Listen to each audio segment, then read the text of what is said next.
Hello friends, मेरा नाम है सी दीपेश गुप्ता और आज से मैं आपके लिए लाऊंगा कुछ फाइनेंस, कुछ टैक्स और कुछ लर्निंग वीडियोस। तो शुरू करते हैं आज का वीडियो। तो आज का हमारा टॉपिक है SGB यानी सोवनियर गोल्ड बॉन्ड। अब ये सोवनियर गोल्ड बॉन्ड क्या है? तो ये एक ऑनलाइन सिक्योरिटी है जो इशू करता है RBI on behalf of central government.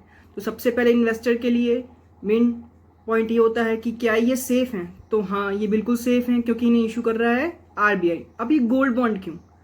तो गोल्ड बॉन्ड इसलिए, इनका नाम गोल्ड बॉन्ड इसलिए है क्योंकि इनकी जो एप्रिसिएशन है, जो इनकी मैच्योरिटी पे वैल्यू होगी, वो वैल्यू होगी depending on the value of gold on day of maturity. इसलिए इन्हें गोल्ड बॉन्ड कहा जाता है। अब इनमें इन्वेस्ट करने का सबसे बड़ा फायदा क्या है? तो जो भी इन्वेस्टर हैं जो गोल्ड में इन्वेस्ट करते हैं या गोल्ड में इन्वेस्ट करना चाहते हैं, अगर वो फिजिकल गोल्ड बाय करके रख लेते हैं तो उन्हें एप्रिसिएशन तो मिलेगा, बट उसके अलावा कोई अदर बेनिफिट उनको नहीं मिल रहा है। बट अगर हम ये SGB खरीदते हैं तो गवर्नमेंट हमें 2.5% पर एनम का अश्योर्ड रिटर्न दे रही है। और ये हमें कैसे मिलेगा? ये हमें मिलेगा सेमी एनुअल बेसिस। तो ध्यान रखिए दोस्तों, 2.5% पर एनम ये सिंपल इंटरेस्ट पे मिलेगा। और पेड कैसे होगा? सेमी एनुअल बेसिस पे, यानी 1.25% हर 6 महीने में। अब सेकंड क्वेश्चन दिमाग में आता है कि क्या हमें इन्हें इन्वेस्ट करना चाहिए? तो अगर हम पास्ट ट्रेंड्स देखें गोल्ड्स के, तो लास्ट 5 ईयर्स में गोल्ड ने हमें रिटर्न दिया है 30 to 35%। अगर हम 2015 से 2020 तक की बात करें तो गोल्ड में इन्वेस्ट करना, जिन्होंने इन्वेस्ट किया था वो बहुत ही आज प्रॉफिट्स में है।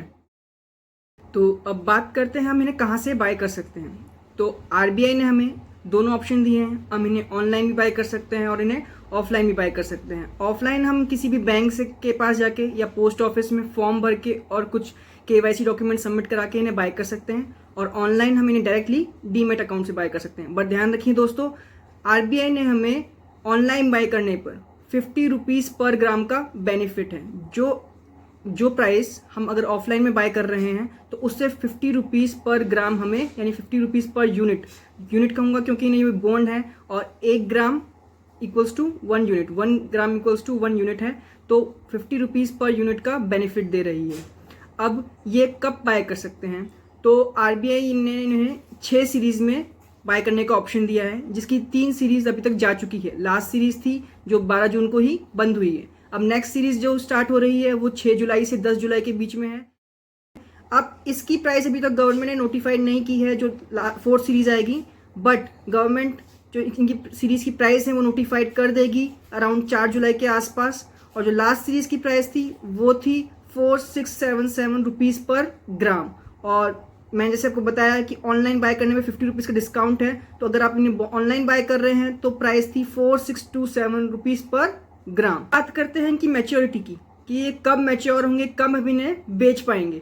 तो गवर्नमेंट ऑफ इंडिया ने इनकी मैच्योरिटी डिसाइड की है 8 ईयर्स। 8 ईयर्स पे ये मैच्योर हो जाएंगे और आपको जो भी वैल्यू होगा इस 8 ईयर के बाद उसका पैसा मिल जाएगा। बट क्या इनका कोई एग्जिट ऑप्शन है जैसे हमारे पास फिजिकल गोल्ड में होता है? तो हाँ, गवर्नमेंट ऑफ इंडिया ने 5 ईयर्स बाद एक एग्जिट ऑप्शन भी रखा है।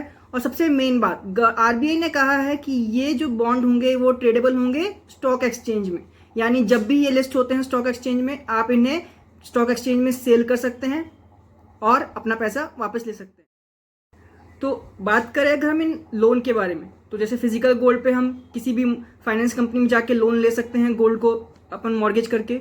तो क्या इन बॉन्ड्स पे भी हम लोन ले पाएंगे?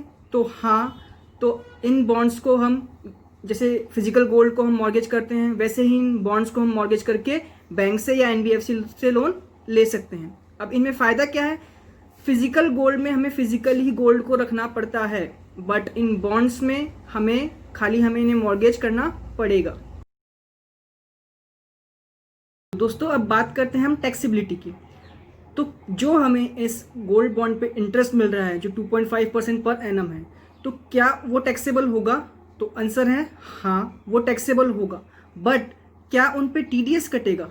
नहीं, तो उन पे TDS नहीं कटेगा। जैसे हम बैंक से FD कराते हैं तो हमें बैंक जो इंटरेस्ट देती है तो उस पर क्या करती है? TDS काटती है। बट इन गोल्ड बॉन्ड के इंटरेस्ट पे हमें कोई TDS नहीं कटेगा। अब बात करते हैं अगर कैपिटल गेन की, तो अगर हम गोल्ड परचेज करके रखते हैं और इन्हें सेल करते हैं कुछ पीरियड बाद, तो क्या इन पे कैपिटल गेन लगता है? तो हाँ, इन पे अभी कैपिटल गेन लगता है। तो बट अगर हम ये बॉन्ड खरीदें और इन्हें सेल करें मैच्योरिटी पर, तो क्या कैपिटल गेन देना होगा? तो नहीं, इन पे हमें कोई कैपिटल गेन नहीं देना है। बट जैसे मैंने बताया था आपको कि ये बॉन्ड लिस्ट होंगे स्टॉक एक्सचेंज पर भी, तो अगर हम इन्हें अभी बाय करते हैं और सेल करते हैं स्टॉक एक्सचेंज में, तो तब क्या हमें कैपिटल गेन देना होगा? तो आंसर है हाँ, तब हमें देना होगा। बट अगर हम इन्हें सेल करते हैं मैच्योरिटी पे, तो हमें इन पे कोई कैपिटल गेन नहीं देना। इसमें कितना मिनिमम इन्वेस्ट कर सकते हैं, कितना मैक्सिमम इन्वेस्ट कर सकते हैं? क्या आरबीआई ने कोई इसमें लिमिट डिसाइड की है? तो हाँ, आरबीआई ने मिनिमम इन्वेस्टमेंट की लिमिट है इसमें 1 ग्राम ऑफ गोल्ड। और मैक्सिमम लिमिट क्या है? तो अगर आप इंडिविजुअल या एचयूएफ हैं तो मैक्सिमम लिमिट है 4 kg of gold per year. But वहीं अगर आप ट्रस्ट या चैरिटेबल इंस्टीट्यूशन हैं तो उनके लिए लिमिट बढ़कर क्या हो जाती है? 20 kg of gold per year. Thank you so much guys मेरा पहला यूट्यूब वीडियो देखने के लिए। तो अगर आपको कोई क्वेश्चन है एसजीबी बॉन्ड्स के बारे में तो ज़रूर इस कमेंट सेक्शन में बताइए।